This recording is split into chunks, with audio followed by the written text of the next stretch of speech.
बिस्मिल्लाहिर्रहमानिर्रहीम। अस्सलाम वालेकुम। हमारे चैनल कहानी हब ऑफिशियल में खुशामदीद। नाजरीन, मैं आज आपके लिए इंतहाई खौफनाक और दिलचस्प कहानी लेकर आई हूँ। लेकिन कहानी शुरू करने से पहले आपसे गुजारिश है कि अगर आपने हमारा चैनल सब्सक्राइब नहीं किया तो आप हमारे इस चैनल को सब्सक्राइब कर लीजिए और बेल आइकन को भी प्रेस कर लें ताकि हर नई आने वाली वीडियो बआसानी आप तक पहुँच सके। पंडित ने फिर बताना शुरू किया। वो स्याह निशान उस वक्त तो नहीं मिटा, मगर रफ्ता रफ्ता वो तेरी बेटी के जिस्म में उतरता हुआ गायब हो गया। वो निशान जहर बनकर तेरी बेटी के जिस्म की एक एक नस में भरता चला गया। उस नागन की खूबसूरती भी उस स्याह निशान के साथ उसके जिस्म में सुरायत कर गई है और आहिस्ता आहिस्ता करती जा रही है। जैसे जैसे वो बड़ी होती गई उसकी खूबसूरती में भी इजाफा होता चला गया। जब से उसने जवानी की दहलीज पर कदम रखा है वो क़यामत बन चुकी है। वक्त के साथ साथ नागिन की खूबसूरती और जहर की आमेजिश उसके माथे से इस स्याह निशान को मिटा चुकी है। नागिन का जहर तेरी बेटी के जिस्म में दौड़ रहा है। वो जहर तेरी बेटी पर तो कुछ असर नहीं कर रहा, मगर वो जिससे शादी करेगी सुबह उसे मुर्दा पाएगी। पंडित अपनी सारी बात बताकर खामोश हो गया। तमाम बातें सुनकर उसके माता पिता रोते रोते उसकी किस्मत को कोसते वहां से जाने लगे। तब पंडित ने उन्हें रोका और कहा, अगर इस जहर को ख़त्म करना है तो इसके लिए बड़ा ही कठिन मरहला तुम्हें तय करना होगा। तेरी बेटी के लिए बिल्कुल आसान है, क्योंकि वो जिस कदर हसीन है उसे कोई मुश्किल नहीं होगी, मगर एहतियात बहुत ज़रूरी है। वो अमल ये है कि इसे इंसानों की दुनिया में जाकर 10 मुर्दों के खून से अपने खलक को तर करना है। वो हर रात सच सवर कर इंसानों की दुनिया में जाए और मर्दों को अपने हुस्न के जाल में फंसाकर उसे मार डालने के बाद उसके खून से अपना खलक तर करे। वैसे भी दुनिया के इंसान इसकी खूबसूरती पर मर मिटेंगे, इसलिए इसके लिए ये काम कोई इतना मुश्किल नहीं होगा। इसे ये 10 खून लगातार करने होंगे। अगर बीच में खला आ गया तो ये अमल बेअसर हो जाएगा। इसे हर रात को एक खून करने के बाद फूल देवी के चरणों में नहाना होगा। इसी तरह जब वो 10 खून पूरे कर चुके तो उसी रात उसे फूल देवी के चरणों में नहलाकर उसी रात उसका विवाह करना होगा। अगर इसका विवाह उसी रात ना हुआ तो इसके जिस्म से जहर को ज़ाइल करने का ये सारा अमल पानी पानी हो जाएगा। तेरी बेटी सारी उम्र तन्हा ही रहेगी। पंडित ने ये तमाम बातें उसके माता पिता के गोश गुजार कर दी। उसके माँ बाप ने पंडित की बातों पर बहुत गौर व फिक्र किया और सोचने लगे कि आखिर वो ये बात अपनी बेटी से कैसे करें। आखिर इन दोनों के बाहमी फैसले ने ये तय किया कि वो ये बात अपनी बेटी से नहीं करेंगे। उनके जहन में एक ये भी ख्याल था कि क्या पता पंडित ने वो तमाम बातें महज इन्हें परेशान करने के लिए और इनकी बेटी के हुस्न से जलते हुए कह दी हों। मगर उसके माँ के पास गुजरा हुआ आंखों देखा वाकया इस बात का सबूत था कि पंडित की बातों में वाकई सच्चाई है। इसलिए वो चाहते हुए भी इस बात से इनकार नहीं कर सकते थे कि इनकी बेटी वाकई शादी के लायक नहीं है। मगर उनके दिल में न जाने क्या समाया कि वो अपने दिल को मजबूत करते हुए अपनी बेटी से हकीकत छुपाते हुए और खास तौर पर पंडित की बातों को आजमाते हुए उसकी उन्होंने शादी कर दी। मगर हुआ वो जो पंडित ने कहा था। सुबह इसके पति के मुंह से झाग निकल रही थी। उसका पूरा जिस्म स्याह पड़ गया था और वो पलंग से औंधे मुंह नीचे गिरा पड़ा था। उसने अपने पति को इस हालत में देखा तो परेशान हो गई और उसे सीधा किया तो वो मर चुका था। जब हकीकत सच बनकर उसके माँ बाप के सामने आ ही गई तो उन्होंने अपनी बेटी को पंडित की तमाम बातों से आगाह किया। मगर वो अपने पति की उस नागहानी मौत पर इस कदर घबरा गई थी कि उसने अपने माता पिता की किसी बात पर यकीन नहीं किया। उसने अपने पति की मौत को महज एक इत्तेफाक समझा कि सोने में किसी भोले भटके सांप ने इसे डस लिया होगा, और वो इस बात को मानने के लिए कतई तैयार न थी कि उसकी मौत उसी की वजह से हुई है। ये बात पंडित, उसके माँ बाप और उसके अलावा कोई भी नहीं जानता था कि उसकी कुंडली में दोष है। अब भी हर कोई इससे शादी करने के लिए बेचैन था। तभी उसने दूसरी शादी करने का सोचा। दरअसल वो ये शादी इसलिए करना चाहती थी कि आया पंडित की बात सच है या फिर उसके पहले पति की मौत वाकई एक इत्तेफाक थी। मगर इस बार भी पंडित की कही हुई बात सच साबित हुई और अगली सुबह उसका दूसरा पति भी उसी हालत में पाया गया। अपने दूसरी पति की भी ये हालत देखकर उसे गमो गुस्से का एक जबरदस्त दचका लगा और उसने इसी वक्त फैसला किया कि वो अपने जिस्म से जहर को ज़ाइल करने के लिए ज़रूर पंडित के बताए हुए तरीके पर अमल करेगी। इस तरह वो हर रोज़ इंसानों की दुनिया में जाती और हर रात एक नौजवान को बहला फुसलाकर उसे भयानक मौत के घाट उतारती और हर मौत के बाद फूल देवी के चरणों में आकर नहाती। वो अब तक 9 कत्ल कर चुकी है, सिर्फ एक खून बाकी है। इतना कहकर वो खामोश हो गई। उसकी आंखों में अजीबो गरीब सी चमक थी जो इसके दिल का हाल जाहिर कर रही थी। मैं हैरत की तस्वीर बने उसके मुंह से निकले एक एक लफ्ज को अब तक सुनता आया था और चाहते हुए भी अपने मुंह से एक लफ्ज भी निकाल नहीं पाया था। मालूम नहीं उसमें बीच ना बोलने की धमकी का हलल क्यों डाला था, या फिर उसके मुंह से लफ्ज ब लफ्ज निकले अपनी ही कहानी सुनाने की वजह से उस कहानी ने वाकई मुझ पर सख्ता तारी कर दिया था। उसने ये कहानी बिल्कुल इसी तरह सुनाई थी जिस तरह मेरे जहन ने उसे तहलीक किया था, और मैं ये कहानी जहाँ तक लिख चुका था बस उस कहानी का एंड बाकी था, जो ना ही मैंने सोचा था और ना ही उसके लबों ने उगला था। मैंने इतनी ही तो कहानी लिखी थी जो इसने मुख्तसन बता दी थी। इससे पहले कि मेरे मुंह से कुछ अल्फाज निकलते वो अपनी जगह से उठी, थोड़ा आगे बढ़ते हुए दोबारा मेरी तरफ मुंह किए खड़ी हो गई और बोली, ये कहानी मुझे यहीं तक आती है। ये तो तुम्हें पता होगा कि ये कहानी अभी अधूरी है, इसका अंत अभी बाकी है। और हाँ, वो खूबसूरत लड़की कोई और नहीं बल्कि सांवरी ही तो है जो तुम्हारे सामने खड़ी है। मुझे अपना दिल डूबता हुआ महसूस हुआ। मेरे कानों से धुएं से निकलने लगे। मैं अपने आप को बिल्कुल भी संभाल नहीं पा रहा था। उसका तो अंदाजे गुफ्तगू ही बदल गया था। वो अब जिस तरह मुझसे हम कलाम थी कि उसकी आंखों से दहशत टपक रही थी। उसने अपने लहजे और अपनी आवाज का पैंतरा किस खूबी से बदल लिया था कि अंदाजा ही नहीं हो रहा था कि इसने कभी मुझसे नरमी से बात की हो। तुमने जो कहानी सुनी है वो बिल्कुल हकीकत पर मुबनी है। मुझे हैरत होती है कि तुम्हारे जहन में आखिर मेरी ही कहानी कैसे समाई, और वो भी बिल्कुल उसी तरह कि तुम्हारी कहानी का लिखा हुआ एक एक लफ्ज मेरी जिंदगी की दास्तान में हकीकत रखता है। और इससे भी हैरत की बात यह है कि तुम जो भी कहानी में लिखते जा रहे हो वही मेरे साथ पेश हो रहा है। मुझे पता है कि तुम कहानी का अंत मेरे खात्मे पर करते इससे पहले कि तुम कलम उठाते, मैं कहानी का रुख बदलने के लिए अपनी कहानी के राइटर के सामने खड़ी हूँ, अपनी कहानी का अच्छा अंत करने के लिए। मुझे अफसोस के साथ कहना पड़ रहा है कि मैंने तुमसे झूठ बोला। मैं तुम्हें कोई नुकसान नहीं पहुंचाऊंगी, मगर सच तो ये है कि जिस मकसद के लिए मैं यहाँ आई हूँ, फिर वो मकसद आखिर पूरा कैसे हो सकता है। वो क्या मकसद है इसका तुम्हें कुछ तो अंदाजा हो ही चुका होगा।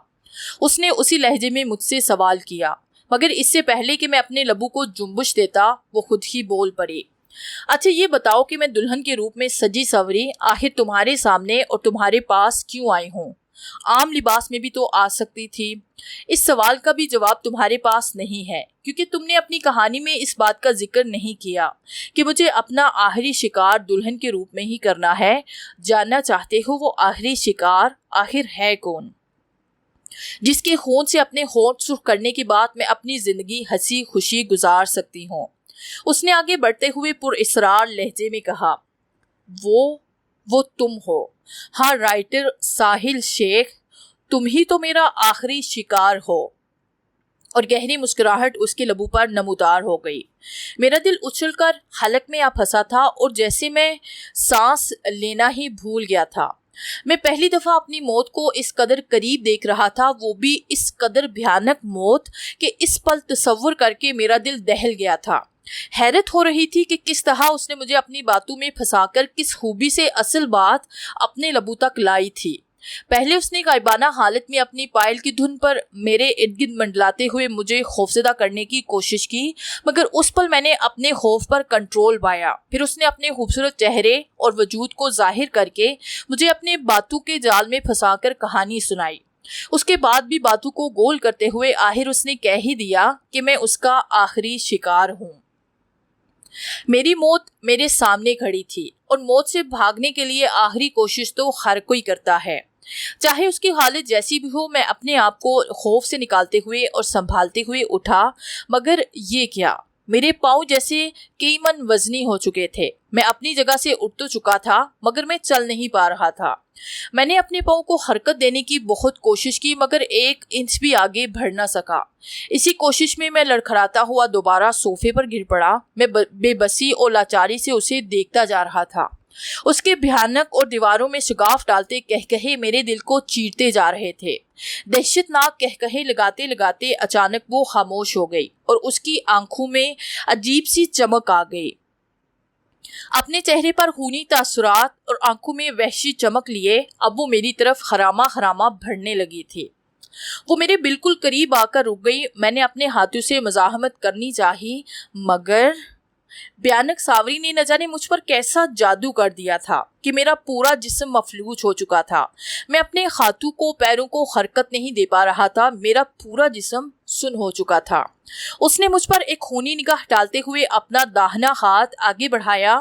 مجھے علم تھا کہ وہ مجھے بھی اسی طرح مارے گی جس طرح اس نے گزشتہ لوگوں کو خطرناک موت مارا ہے. میں نے خوف سے آنکھیں بند کر لی. مجھے لگا کہ وہ مجھے مارنے کے لیے مجھے بھی شانوں سے پکڑ کر میری گردن میں اپنے دانت گھاڑ ڈالے گی مگر ایسا کچھ نہ ہوا. اس نے اپنے نرم و گداز اور نازک ہاتھ میرے چہرے پر آستگی سے پھیرنا شروع کر دیے جس سے مجھے اپنا سر گھومتا ہوا محسوس ہوا. میرا جسم ڈھیلا پڑ گیا. میں صوفے سے نیچے گر پڑا اور میری آنکھوں میں اندھیرا چھاتا چلا گیا. جب میری آنکھ کھلی تو میں نے اپنے آپ کو ایک کھلے میدان میں پایا جہاں میں اندھے منہ گرا پڑا تھا. میں نے اسی حالت میں ہوتے ہوئے اپنا سر اوپر اٹھایا تو میں نے دیکھا میرے چاروں طرف بڑی گہما گہمی لگی پڑی ہے. لوگ میرے وجود سے بے خبر اپنے اپنے کاموں میں مصروف تھے اور کچھ ادھر ادھر چہل قدمی کر رہے تھے. مجھے یوں گمان ہو رہا تھا جیسے وہ مجھے دیکھ نہیں پا رہے ورنہ مجھے اس طرح دیکھ کر ان کا رد عمل ضرور ہوتا. مجھے ایسے لگ رہا تھا جیسے وہاں کسی تقریب کا انعقاد ہو رہا ہو. کوئی 20-25 فٹ کے فاصلے پر بہت ساری عورتیں جمع تھی. انہوں نے رنگ برنگی پوشاکیں پہنی ہوئی تھی. وہ شکل و صورت میں تو عام سی تھی مگر ان کی آنکھیں انہیں عجیب مخلوق ظاہر کر رہی تھی. ایک طرف نہایت خوبصورت سٹیج سجا ہوا تھا جہاں ایک موٹا سا شخص بیٹھا ہوا تھا جو آگ کے ایک طرف بیٹھا اپنی محسوس چیزوں کو ایک طرف کر رہا تھا. اس کے ارد گرد چند لوگ کھڑے تھے. ان سب سے ہٹ کر دور ایک طرف ایک خوبصورت مورتی نصب تھی جو غالباً عورت کی تھی. لوگ اس کے سامنے تھال اٹھائے جس میں پھل فروٹ تھے کھڑے تھے اور کچھ لوگ ہاتھ باندھے اس مورتی کے سامنے کھڑے کچھ گا رہے تھے یا شاید کچھ پڑھ رہے تھے. دور ہونے کی وجہ سے ان کی آواز مجھ تک نہیں پہنچ رہی تھی. یہ سب دیکھتے ہوئے دفتن کوئی عورت پیروں میں پائل پہنے چھن چھن کرتی میرے چہرے کے سامنے موجود ہوئی جسے آنکھ کھلتے ہی اپنے ارد گرد عجیب سی صورتحال کا جائزہ لینے کا سلسلہ دفتن رک گیا. میں نے اپنی نظریں اوپر اٹھائی. اپنی نظریں اوپر اٹھانے اور اسے دیکھنے کے بعد جیسے میری گزشتہ 2 گھنٹوں کی یادداشت واپس آ گئی. اس سے پہلے کہ میں حالی ذہن تھا مجھے کچھ نہیں معلوم تھا کہ میں یہاں کیسے اور کیوں پہنچا ہوں اور اس سے پہلے میرے ساتھ کیا پیش آیا تھا یہ بھی مجھے یاد نہیں تھا. آنکھ کھلنے کے بعد میں یہی دیکھ اور سوچ رہا تھا کہ میں کن لوگوں کے بیچ گرا ہوا ہوں اور مجھے یہاں کون چھوڑ کر گیا ہے. مگر اسے دیکھنے کے بعد مجھے میرے کچھ سوالوں کے جواب مل گئے تھے. میرے سامنے سانوری کھڑی تھی. سانوری ایک جن ذاتی. ہماری دنیا اور ہماری بستی میں تمہارا سواگت ہے. رائٹل ساحر شیخ.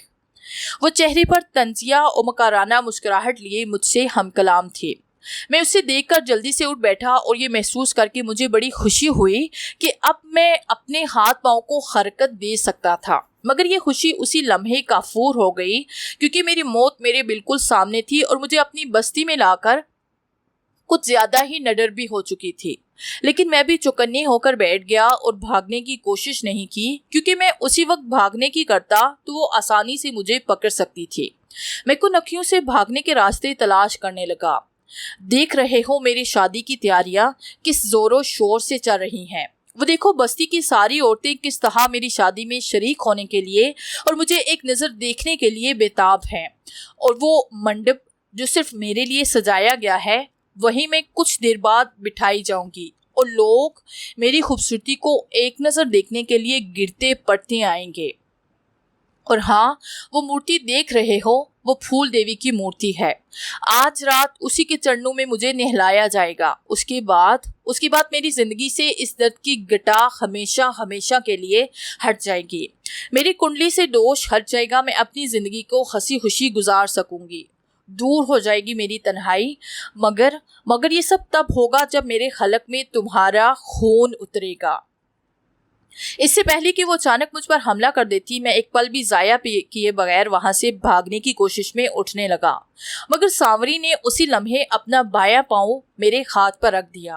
مجھے ایسے لگا کہ میرے ہاتھ پر محض ایک پاؤں نہیں بلکہ کئی کلو وزنی کوئی شے رکھ دی گئی ہو، جس سے مجھے اپنا ہاتھ کچلتا ہوا محسوس ہو رہا تھا۔ چھوڑ دو مجھے، خدا کے لیے مجھے جانے دو۔ کیا بگاڑا ہے میں نے تمہارا؟ میں درد کی شدت سے کڑاہتے ہوئے بولا۔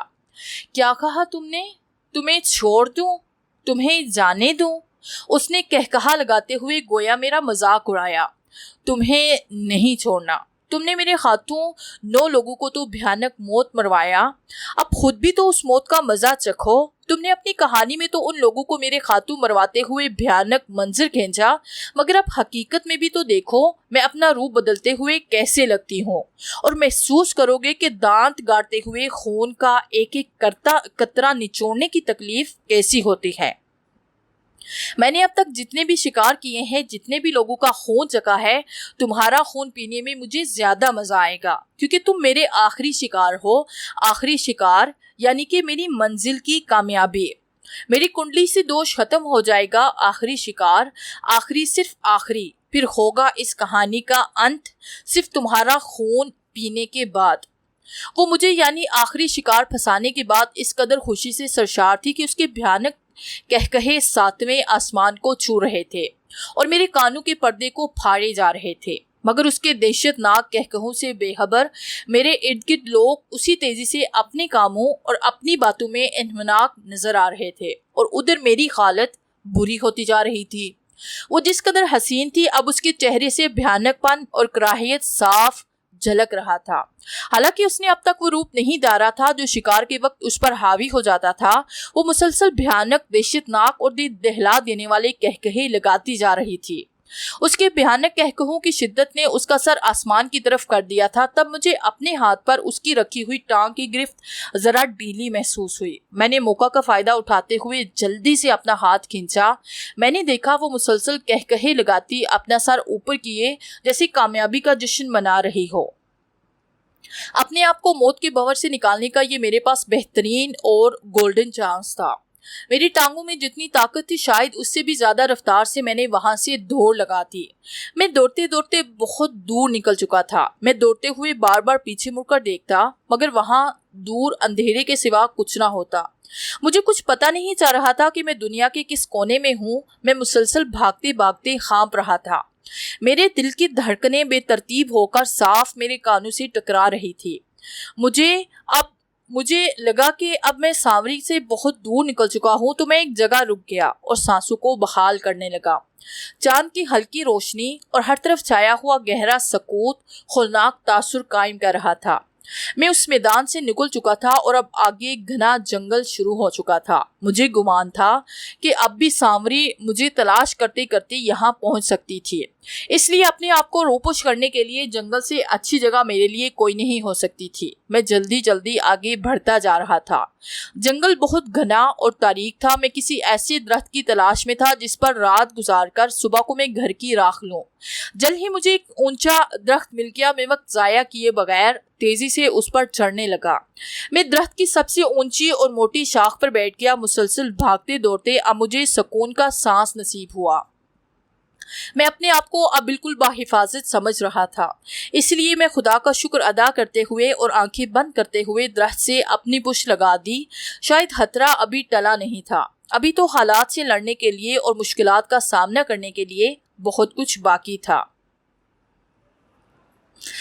اور اس رات کا بھیانک اور پرخطر حصہ بے صبری سے میرا انتظار کر رہا تھا، کیونکہ آنکھیں بند کرتے ہی مجھے اپنے کندھے پر کسی کھردرے سے ہاتھوں کا لمس محسوس ہوا جس نے ایک لمحے کے آئے سکون کو غارت کر دیا۔ میں نے خطرے کی بو سونگھتے ہوئے اسی وقت آنکھیں کھول دی۔ میں نے برق رفتاری سے اپنے عقب میں دیکھا، وہاں کوئی بھی نہیں تھا۔ اب میری نظریں عقب میں نیچے تلک گئی، جہاں نہایت ہی بھیانک اور کریہا شکل دھارے سانوری کھڑی۔ اس کے صرف لباس سے اندازہ لگایا جا سکتا تھا کہ وہ سانوری ہی ہو سکتی ہے۔ اس کا چہرہ اس قدر بگڑ چکا تھا کہ ایک کمزور دل آدمی کی اس پر نظر پڑتی تو اس کے دل کی دھڑکنیں بند ہونا لازمی تھی۔ اس کی آنکھیں تھی یا پھر دہکتا ہوا انگارہ، یوں لگتا تھا کہ آنکھوں کے ڈھیلوں کی جگہ کسی نے بھڑکتے ہوئے انگارے رکھ دیے ہوں۔ چہرے کی صاف اور خوبصورت جلد کی جگہ جھڑیوں بڑی سیاہ چمڑی نے لے لی تھی۔ ناک لمبی ہو گئی تھی اور گلاب کی پنکھڑی نما ہونٹ اب موٹے، سیاہ، بدے اور پھیلے ہوئے دکھائی دے رہے تھے۔ جو زلفیں پہلے اس کی خوبصورتی میں چار چاند لگا رہی تھی، اب وہیں گرد آلود ہو کر دو حصوں میں بٹی ہوئی اس کے خوفناک چہرے کے دونوں کانوں کو چھپائے ہوئے تھی۔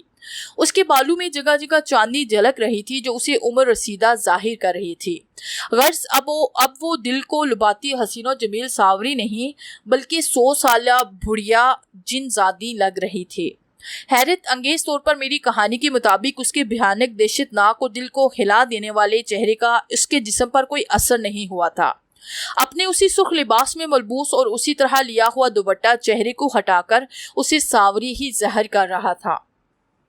یہ وہی سانوری تھی جس کے چرچے اس کی دنیا میں ہر ہاس و عام کے لبوں پر تھے، مگر اب اس کا چہرہ اس کی ساری چھپی حقیقت کو اگل رہا تھا۔ سانوری کا اس قدر بھیانک اور کریہا چہرہ دیکھ کر خوف کی زیادتی سے میرا رواں رواں لرزنے لگا تھا۔ میں جلدی سے اٹھ کھڑا ہوا اور لرزتے قدموں سے پیچھے ہٹنے لگا۔ میرے پیچھے ہٹنے پر وہ بھی اپنے بھیانک اور دہشت ناک وجود کے ساتھ آنکھوں میں خونی چمک اور ہونٹوں پر کریہا تبسم لیے میرے قریب آتی گئی۔ پیچھے ہٹتے ہٹتے میری پشت ایک درخت سے جا لگی۔ اب تو میری موت یقینی تھی۔ میرے پاس فی الوقت بھاگنے کا کوئی راستہ نہیں تھا۔ وہ اپنے دانت میری گردن میں پیوست کرنے کے لیے بے تاب کھڑی تھی۔ کیوں ساحل شیخ، تم ہم سے چھپ رہے تھے پر ہم نے تمہیں تلاش کر لیا۔ تم کیا سمجھے تھے کہ ہم تمہیں بھاگتے ہوئے نہیں دیکھیں گے؟ دیکھا تھا ساحل بابو، دیکھا تھا، پر ہم نے خود بھاگنے کا تمہیں ایک موقع دیا۔ ہم یہ جاننا چاہتے تھے کہ تم آخر ہم سے جا کہاں سکتے ہو، مگر تم نے خامخواہ اپنی ٹانگوں کو اتنی زحمت دی، بلا وجہ اپنے آپ کو تکلیف پہنچائی۔ بچ تو پھر بھی نہیں سکے تم، اور نہ ہی اپنی موت سے۔ اب بچ پاؤ گے تم اپنی موت سے؟ دیکھو، اب بھاگنے کا خیال اپنے دل سے بالکل نکال دو، کیونکہ اب تم ہماری بستی، ہماری دنیا میں ہو۔ تم یہاں سے تب تک نہیں نکل سکتے جب تک ہم نہ چاہیں۔ ہم یہاں تمہیں اپنی شادی کی تیاریاں دکھا کر واپس تمہاری دنیا میں پہنچانے کے لیے نہیں لے کر آئے۔ ہم تو تمہیں اس لیے یہاں کھینچ کر لائے ہیں کہ ہمارا آخری شکار کسی بھی وجہ سے ہم سے چھٹ نہ پائے۔ تم لوگ اپنی دنیا میں تو ہماری نظروں سے اوجھل ہو سکتے ہو، مگر ہماری دنیا میں ہماری عقابی نگاہوں سے نہیں چھپ سکتے۔ میں مزید تم سے کوئی بحث نہیں کرنا چاہتی، بس اب جلد سے جلد اپنی خواہش اور ضرورت کو پورا کرنا چاہتی ہوں۔ آؤ میرے پاس آؤ۔ میری آنکھیں خوف اور دہشت سے پھیل چکی تھی۔ میں سکتے کے عالم میں اسے دیکھتا جا رہا تھا۔ مجھ میں اتنی ہمت نہیں تھی کہ میں اپنی جان بچانے کے لیے اب ایک قدم بھی پیچھے ہٹوں یا پھر اس کے چنگل سے نکلنے کے لیے کچھ بھی کوشش کروں۔ میری موت تو جیسے مجھ سے ملنے کے لیے بے چین ہوئے جا رہی تھی اور لمحہ لمحہ میرے قریب آتی جا رہی تھی۔ سانوری کا بھیانک کریہا اور روح فرسا چہرہ میری آنکھوں کے بالکل سامنے تھا۔ اس نے مجھے یکلخت شانوں سے پکڑ لیا اور چہرے پر فاتحانہ مسکراہٹ لاتے ہوئے جھٹکے سے میری گردن کو اپنے منہ کے قریب کر لیا۔ ابھی اس نے میری گردن پر اپنے دانت رکھے ہی تھے کہ اسے ایک زبردست جھٹکا لگا۔ اس کے حلق سے ایک دلہراش چیخ نکلی اور وہ ہوا میں اڑتی ہوئی مجھ سے کئی فٹ دور جا گری اور تڑپنے لگی۔ اس کی دلہراش چیخ سے جیسے مجھے ہوش آ گیا۔ میرے ہوش و حواس آہستہ آہستہ بحال ہونے لگے تھے۔ مجھے نہایت خوشی ہوئی کہ میں زندہ سلامت کھڑا تھا، مگر اسی پل حیرت اور پریشانی نے بھی مجھے آن گھیرا کہ آخر یہ کیسے ہوا؟ کس چیز نے اس کے حملے کو ناکام بنا دیا؟ آخر وہ کون تھا جس نے نہ صرف مجھے بچا لیا بلکہ اسے یوں تڑپنے پر بھی مجبور کر دیا؟ کیا یہاں سانوری اور میرے علاوہ کوئی ہمدرد بھی موجود تھا جس نے مجھے موت کی آغوش میں جانے سے بچا لیا؟ لیکن اس جگہ بھلا میری کون مدد کر سکتا تھا؟ اب آخری بات جو میرے ذہن میں آئی وہ یہ تھی کہ میرے گلے میں کوئی تعویذ وغیرہ ہے جس نے سانوری کے حملے کو خاک میں ملا دیا۔ میرے ہاتھ بے اختیار گلے کی طرف بڑھے۔ میں نے بچنے کی خوشی میں حیرانی اور ہیجانی کسی کیفیت میں گلے پر ہاتھ پھیرنا شروع کر دیا۔ मगर मैंने गले में भी ऐसी कोई चीज नहीं पहनी हुई थी। मैंने अपने शक को दूर करने के लिए अपने हाथ गले तक ले गया, लेकिन मुझे इस बात का भी जवाब मिल गया। मुझे न जाने क्या हो गया था कि वहां से भागने की बजाय मेरे कदम आहिस्ता आहिस्ता सांवरी की जानिब बढ़ने लगे। शायद मुझे अब यकीन नहीं आया था कि मैं वाकई बच गया हूँ और मुझसे कई फुट दूर सांवरी जमीन पर पड़ी तड़प रही है। मैंने अपने हाथ पर काबू पाते हुए अभी चंद कदम ही बढ़ाए होंगे कि रुक जाओ वहीं पर। एक भारी भरकम कुरहत सी नस्वानी आवाज धमाके की तरह मेरे कानों से टकराई। मेरे कदम अछूत रुक गए और फौरन से बेशतर मैंने पीछे मुड़कर देखा। एक औरत दरख्त की ओट में इस तरह खड़ी थी कि उसका आधा जिस्म और चेहरा जाहिर था। मेरी नजर उस औरत पर पड़ते ही वो दरख्त की ओट से निकलते हुए मेरी जानिब बढ़ी और मेरे करीब आकर रुक गई। वो भारी जिस्म की फरबा औरत थी। उसने भी सांवरी ही की तरह लिबास पहना हुआ था। चेहरे से वो आम शक्लो सूरत की थी, मगर उसकी आंखों से वहशत टपक रही थी, बिल्कुल उन्हीं औरतों की तरह जिन्हें मैं मैदान में सांवरी की शादी में शिरकत के लिए आते देख चुका था। तुम परेशान मत हो, मैं तुम्हें किसी भी नुकसान के पहुंचाने की नीयत से नहीं आई। हमने ही तुम्हें मौत के मुंह से निकालकर सांवरी को इस हालत में पहुंचाया है। सांवरी के घिनौने इरादों को खाक में मिलाया है, क्योंकि आज हमें तुम्हें बचाते तो हम बड़ा नुकसान कर जाते। कोई नहीं बचता हमारी बस्ती में, वो अपनी परेशानी और कुब में डूबी आवाज में कहती जा रही थी। मैं उसकी बातों को समझ नहीं पाया। आखिर वो थी कौन? मेरी मदद उसने क्यों की थी? वो किस नुकसान की बात कर रही थी? उसके लहजे और उसकी गुफ्तगू से अंदाजा हो रहा था कि वो मुझे कुछ बताने वाली है। तुम वही नौजवान हो जिसने सांवरी पर कहानी लिखी है। अगर ये तुम कहानी ना लिखते तो तुम्हें हमारी दुनिया में मौत से यूं लड़ना ना पड़ता और ना ही आने वाला अजाब हम पर सवार होता। मगर अब जबकि तुम्हें खुद सांवरी यहाँ लेकर आई है, तो तुम्हारे ही हाथों इस भयानक औरत का खातिमा होगा और उस कहानी का खातिमा होगा। भगवान का शुक्र करो कि हमने बर वक्त तुम्हारी जान बचा ली। सच तो ये है कि तुम्हारी जान पर हमारी बस्ती के 20 लोगों की जिंदगी मुनहसिर है। मुझे कुछ समझ नहीं आ रही थी कि वो मुझसे क्या पहेलियां बुझवा रही है, क्या कहना चाह रही है। आप कौन हैं? आपने मेरी मदद क्यों की? और जो बातें आप कह रही हैं, खुदा के लिए उसे साफ लफ्जों में कहिए ताकि मैं आपकी बातों को समझ सकूं। वो सवालात जो मेरे जहन में कब से गर्दिश कर रहे थे, आखिर हिम्मत करके मैंने वो उगल दिए। मैं कौन हूँ ये तुम रहने दो, बस ये समझो कि मैं तुम्हारी खैरखा हूँ। तुम मुझे अपना हमदर्द ही समझो। जहाँ तुम अभी खड़े हो ये जिन्नात की दुनिया है और हम हिंदू जिन्नात से ताल्लुक रखते हैं। सांवरी हमारी बस्ती की मशहूर शख्सियत है। मैं अपनी बस्ती की वो वाहिद औरत हूँ जो सांवरी की सारी गुज़िश्ता माजी की दास्तान और आइंदा के खौफनाक कारनामे जानती हूँ। तुमने जो कहानी लिखी है या लिख रहे थे, ये सच है कि वो खूबखूब सांवरी की हकीकी जिंदगी से ताल्लुक रखती है, मगर हकीकत तो ये है कि ये सांवरी की माजी की दास्तान है। हाँ, मगर इसने जो 9 इंसानों को भयानक मौत के घाट उतारा वो उसकी खालिया जिंदगी के करतूत है। सांवरी एक जवान साल और 9 उम्र दोशीजा नहीं, बल्कि एक 100 साला, बल्कि इससे भी ज्यादा उम्र की एक बुढ़िया जिनजादी है। मैंने आज से पहले सांवरी की इस हकीकत के बारे में किसी को कुछ नहीं बताया, मगर तुम पर यह हकीकत आश्कार करना जरूरी है, क्योंकि तुम ही सांवरी का खात्मा कर सकते हो। तुम्हारी दुनिया की तरह हमारी दुनिया में भी जादू टूने और काला सफरी अमल पाया जाता है। तुम्हारी दुनिया के काले इल्म में ये फर्क है कि तुम जिन्नात को अपने विश में करके उसे अपना काम करवाते हो, मगर हमारी दुनिया में देवता को अपने विश में करने के लिए उसे हर काम करने के लिए मजबूर किया जाता है और बस्ती के मासूम और बेगुनाह लोगों को शैतान जिन्नात तंग करके अपने मतलब के मकासद पूरे करवाते हैं या फिर उन्हें परेशानी से निकालने के बहाने लौटा जाता है। हमारे यहाँ भी कुछ अच्छे जिन्नात भी बसते हैं और कुछ शरीर भी। सबकी जिंदगियां इसी तरह बसर हो रही हैं जिस तरह तुम गुजार रहे हो। बस फर्क सिर्फ इतना है कि हम जिन्नात हैं और तुम इंसान। हम तुम्हें देख सकते हैं पर हम नजरों से ओझल हैं, इसलिए इंसान हमें नहीं देख सकते। सांवरी का पता काला जादू करके हमारी बस्ती के लोगों को गलत तरीके से इस्तेमाल किया करता था। बस्ती के तमाम लोग उससे तंग आ चुके थे, मगर जुबान पर कुछ ना लाते थे। अगर कोई थोड़ी भी शिकवा शिकायत करने की कोशिश करता तो उसके पिता उसे उसी वक्त जादू के जोर से पागल कर दिया करते, उसे पुरइसरार तरीके से मार देते। जब उसका पिता अपने महसूस कमरे में बैठा भयानक अमल कर रहा होता तो सांवरी उसे चुपके से देख रही होती। उस वक्त वो तकरीबन 6-7 साल की थी। वो अपने पिता को इस तरह करते देखकर बहुत कुछ सीख चुकी थी और बाज़ औक़ात जब उसका पिता घर ना होता तो बिल्कुल अपने पिता की तरह बैठकर मंत्र पढ़ने लगती। अचानक उसकी माँ की नज़र उस पर पड़ती तो वो उसे डांट डिपट कर वहां से ले जाती। सांवरी की माँ ने अपनी बच्ची को ये बात उसके पिता को बताई। तब से उसका पिता उस महसूस कमरे को अपने इस्तेमाल के बाद बंद करने लगा, मगर अब उसका कुछ फायदा नहीं था, क्योंकि जो कुछ सांवरी देख चुकी थी इतना वो सीख भी चुकी थी और जो कुछ वो सीख चुकी थी वो उसके दिमाग के नेहा खाने में मुकीद हो चुका था। रफ्ता रफ्ता सांवरी बड़ी होती गई और उसकी जवानी क़यामत बनकर हर किसी पर बरसने लगी। उसकी खूबसूरती के हर जगह चर्चे होने लगे। हर कोई अगर उसके हुस्न बेपनाह को एक दफ़ा देखता तो उसके दिल में उसे 1000 बार देखने की ख्वाहिश पैदा होती।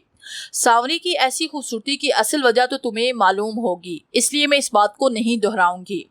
आगे बताती चलूं कि सांवरी से हकीकत छुपाते हुए उसकी शादी की गई, मगर पंडित की बात सच साबित हुई और सांवरी के दोनों पति यके बाद दीगरे मरे हुए पाए गए। अब हर कोई उसके भयानक राज से वाकिफ हो चुका था और जानबूझकर अपने आप को मुंह के मुंह में नहीं धकेलना चाहते थे। उसकी ये खूबसूरती उसके किसी काम की नहीं। अब उससे कोई शादी करना तो दरकिनार, उसके पास भटकना भी नहीं चाहता था। सांवरी तबीयतन जिद्दी, हट दरम और मगरूर लड़की थी।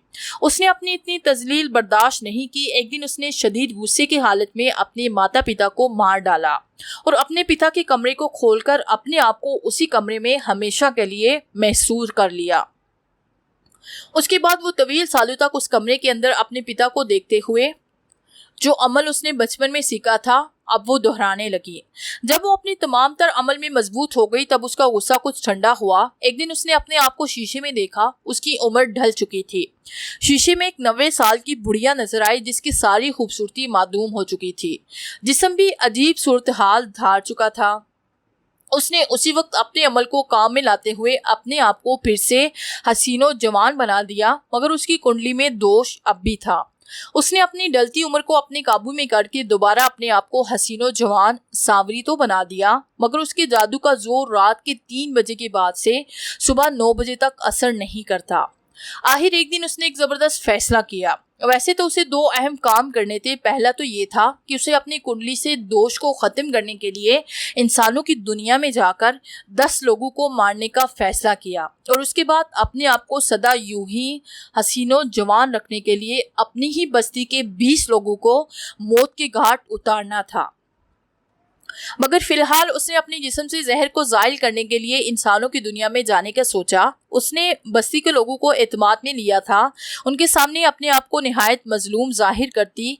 बस्ती का कोई भी शख्स उसे शादी का कहता तो वो इनकार कर देती। ये फैसला करने के बाद उसने बस्ती के तमाम लोगों को बता दिया कि उसकी कुंडली में दोष है, इसीलिए वो किसी से शादी नहीं कर रही। उसने लोगों को पंडित की बात से आगाह किया और उनसे कहा कि वो इसका साथ दें।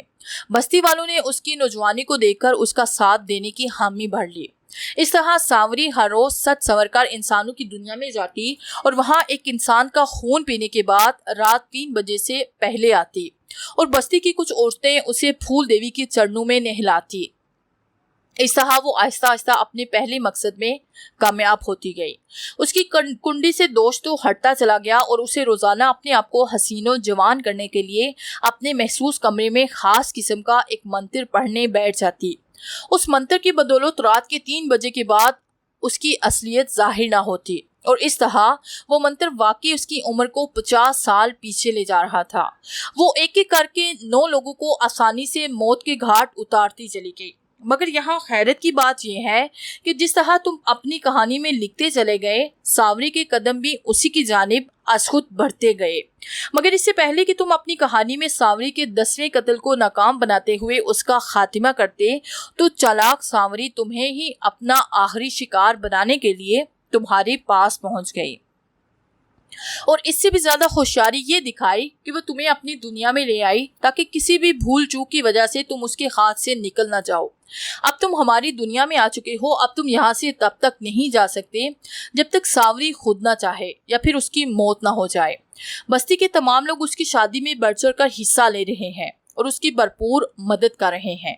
جو تم اپنی آنکھوں سے دیکھ چکے ہو، مگر بستی والوں کو یہ معلوم نہیں کہ جو سانوری ان کے سامنے مظلومیت کا لبادہ اوڑھے ہوئے ہے، وہ اگر یہ شادی اور اپنا آخری شکار کرنے میں کامیاب ہو گئی تو پھر اسی بستی کے 20 لوگوں کو اپنی جان بھی دینا پڑے گی جنہیں یہ بھیانک طریقے سے قتل کر چکی ہے۔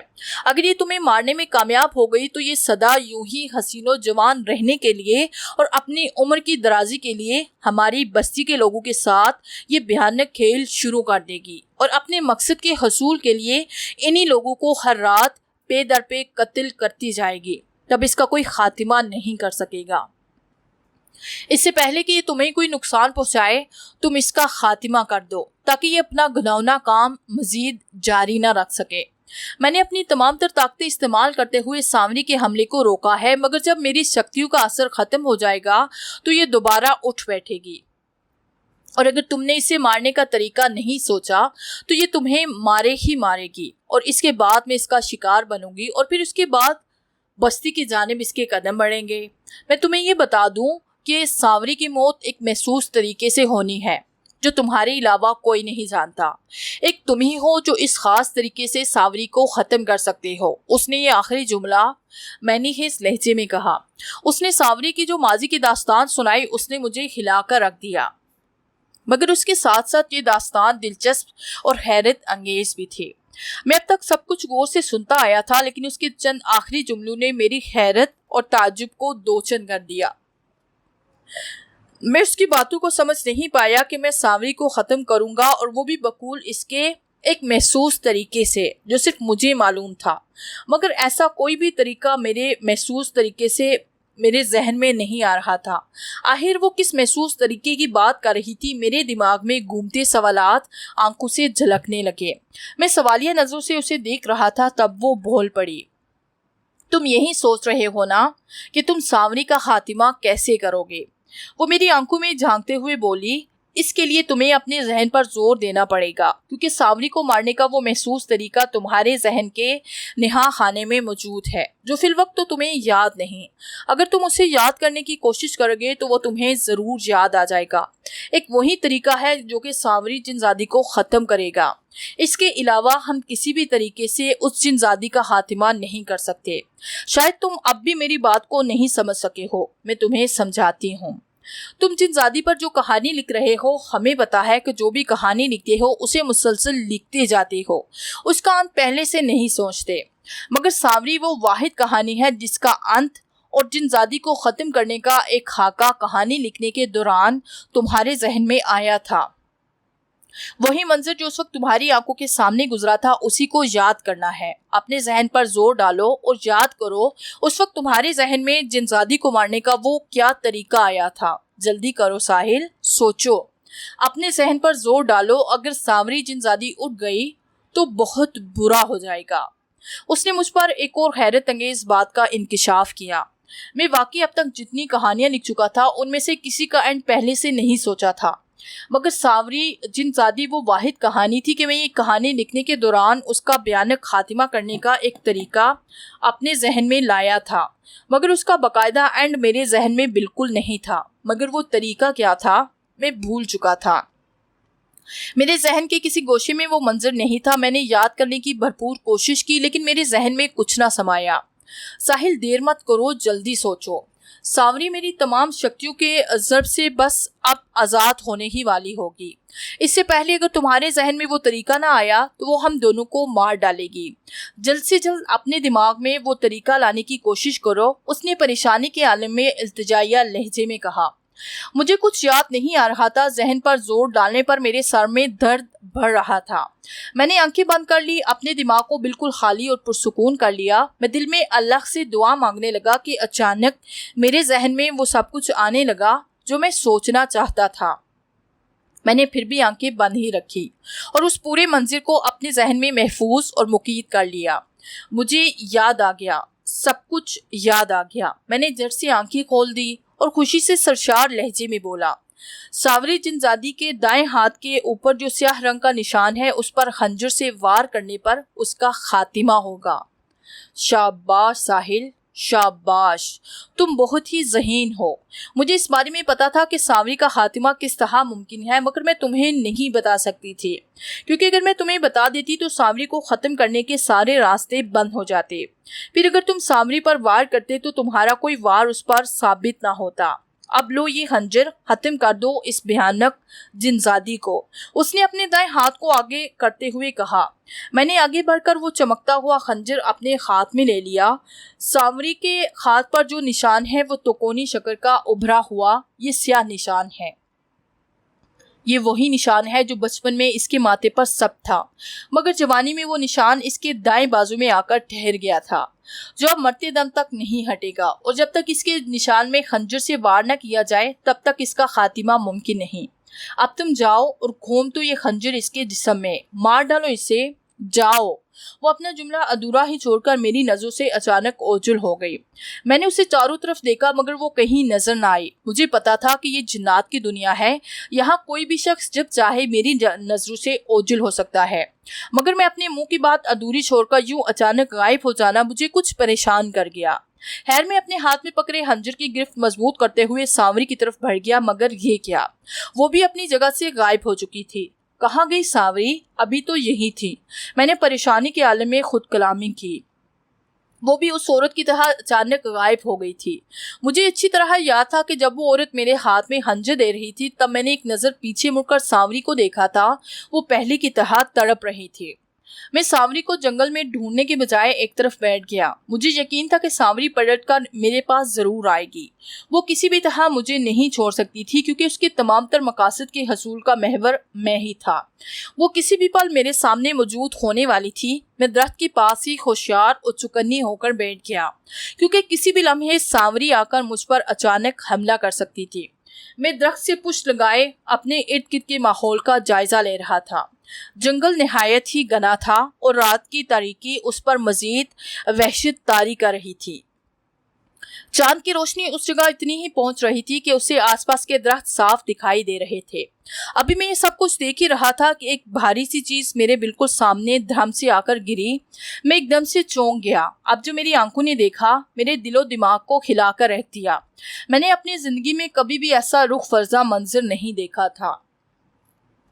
اسی مہربان عورت کی لاش میرے سامنے انتہائی بھیانک حالت میں پڑی تھی، جس کا سر کاٹ دیا گیا تھا اور گردن سے تازہ تازہ خون نکل کر زمین پر گر رہا تھا، جیسے ابھی ابھی اس کا سر قلم کیا ہو، مگر اس کے جسم میں کوئی حرکت نہیں ہو رہی تھی۔ وہ لاش بے حس و حرکت پڑی میرے دل کو دہلاتی جا رہی تھی۔ میں نے اسی وقت اپنی نظریں اس پر سے ہٹا لی۔ اسی وقت سانوری جنزادی کے بھیانک کہکہوں کی آواز میری سماعت سے ٹکرائی۔ میں فوراً اٹھ بیٹھا۔ میں نے دیکھا سانوری سامنے سے فلک جھکا کہکہے لگاتی میری طرف بڑھتی چلی آ رہی ہے۔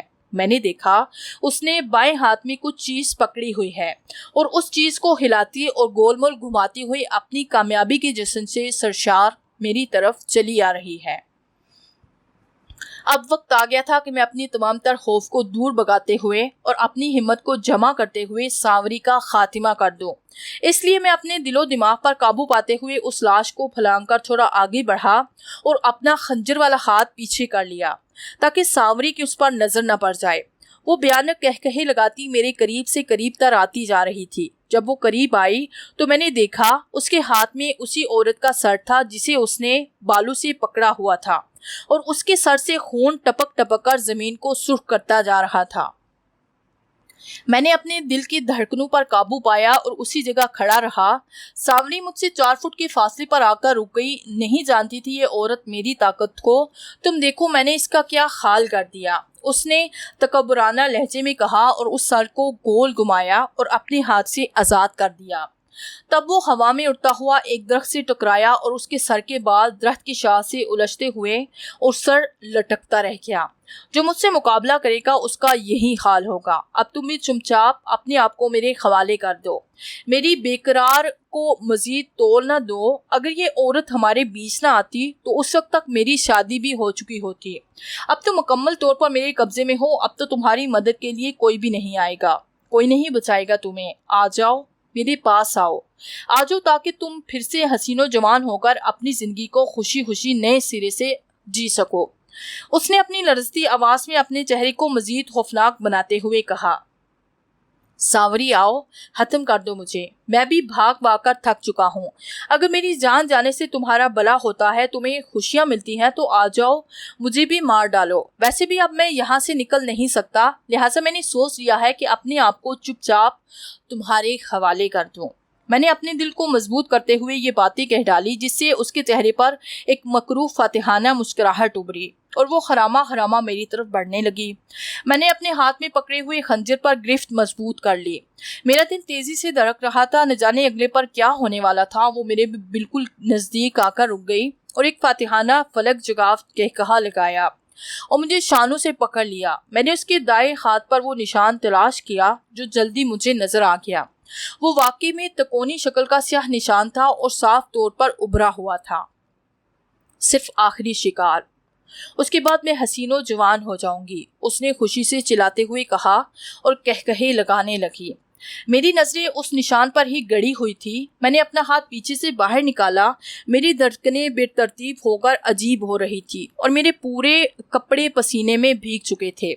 सावरी ने अपने भयानक कहकहों की आवाज बंद की और मेरे जिस्म को एक झटका दिया और जैसे ही मेरी गर्दन में अपने दांत गाड़ने चाहे, मैंने अपने हाथ में पकड़े हुए उस खंजर से उस यह निशान पर एक भरपूर वार कर दिया, जिससे उसे एक जबरदस्त झटका लगा और वो चीखते हुए कई फुट दूर जा गिरी और बुरी तरह तड़पने लगी। मैंने देखा उसके पूरे हाथ में खंजर खोंपने से आग लग गई थी और वो तड़पते हुए अपने बाएं हाथ को खंजर तक ले जाती, मगर उसी लम्हे उसे झटके से पीछे हटा लेती। तुमने मुझे धोखा दिया, मार डाला मुझे, मैं तुम्हें नहीं छोड़ूंगी, उसने तकलीफ से कड़ाहते हुए मुझे कहा और उठने लगी, मगर दर्द की शिद्दत से वो दोबारा गिर पड़ी। आहिस्ता आहिस्ता उसके पूरे जिस्म में आग लगती जा रही थी। दर्द की शिद्दत से उसके मुंह से निकलने वाली दर्दनाक आवाज से पूरा जंगल गूंज रहा था। उस आग ने उसके पूरे जिस्म को झुलसा दिया। आहिस्ता आहिस्ता उसकी भयानक आवाज में कमी आती गई और आखिरकार उसकी आवाज बंद हो गई। उसका पूरा जिस्म साकित हो गया और रफ्ता रफ्ता आप भी कम से कम तर होकर बुझ गई। अब वहां स्याह रंग की राख पड़ी हुई थी। अचानक उस राख में हरकत हुई और वो भंवर की तरह गोल घूमती हुई आसमानों की तरफ परवाज कर गई। मेरी आंख अचानक खुल गई। मैंने अपने इर्द गिर्द देखा। अपने कमरे में बेड पर मैं दराज था और मुझे ऐसे ही महसूस हो रहा था जैसे मैं अभी अभी गहरी नींद से बेदार हुआ हूँ। तो क्या ये सब ख्वाब था? मैंने खुद कलामी की। मेरी नजर अपने कपड़ों पर पड़ी। मेरा पूरा वजूद पसीने में नहाया हुआ था।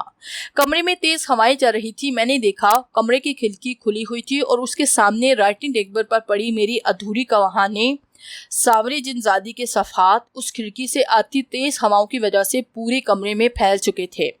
मेरी आंखें तो खुल गई थी, मगर मेरा जहन अभी भी बेदार नहीं हुआ था। मुझे अब भी ऐसा महसूस हो रहा था कि मैं उसी जंगल में खड़ा हूँ और सावरी जिनजादी के भयानक कहकहे अब भी मेरे कानों से टकरा रहे थे।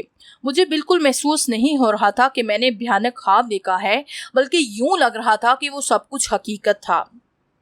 सावरी जिनजादी का खात्मा करने के बाद और अपनी दुनिया में वापस पहुंचाने के बाद मेरे ऊपर नींद का गलिबा तारी कर दिया गया है। जो कुछ हुआ, अच्छा या बुरा हुआ, वो हो चुका था। अब मैं अपनी दुनिया में था और वो ख्वाब था या फिर हकीकत। मैं उसके गुर्दाब से निकलकर सही सलामत अपने कमरे में मौजूद था।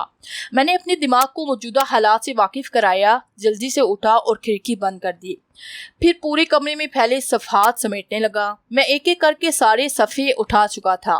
बस थोड़े से ही रह गए थे जिन्हें मैं जल्दी जल्दी उठा रहा था। तब मेरी नज़र एक सफ़े के नीचे पड़ी पायल पर ठहर गई, जिसने मुझे चौंका कर रख दिया। मैंने जल्दी से वो पायल उठाई और उसे उलट पलट कर देखने लगा। ये तो हूबहू वही पायल है जो मैंने ख्वाब में सावरी जिनजादी को पहने हुए देखा था। मैंने हैरत ज़दा लहजे में खुद कलामी की। अचानक कमरे में हवा का एक तेज झोंका आया। मेरी नज़र आज खुद ऊपर ये देखने के लिए कि मैंने तो खिड़की बंद कर दी थी, फिर ये हवा का झोंका क्यों कर और कैसे आया। तभी मुझे खिड़की के पर्दे के पीछे कोई सफ़ेद लिबास में मलबूस नजर आया। अब मेरी तमाम तर तवज्जो वहीं पर मरकूज हो गई। मेरे देखते ही देखते वो वजूद पर्दे से बाहर निकल आया। उसे देखकर मेरे दिमाग में झमाके से खोने लगे। मेरा दिल बुरी तरह से धड़कने लगा और मेरी आंखें हैरत से फैलती चली गई। सफ़ेद लिबास में मलबूस वही औरत थी जिसने मुझे सावरी जिनजादी को मारने के लिए खंजर दिया था और फिर वो सावरी के हाथों भयानक मौत मरी थी। मुझे देखकर वो धीमे अंदाज में मुस्कुराई, जैसे वो मेरा शुक्रिया अदा कर रही हो। اچانک کمرے میں ایک بار پھر ہوا کا ایک زبردست جھونکا آیا، اس کے ساتھ ہی وہ میری نظروں سے اوجھل ہو گئی۔ اب میری نظر اپنے ہاتھ میں پکڑی ہوئی پائل پر پڑی تو وہ پائل بھی میرے ہاتھوں سے غائب ہو چکی تھی۔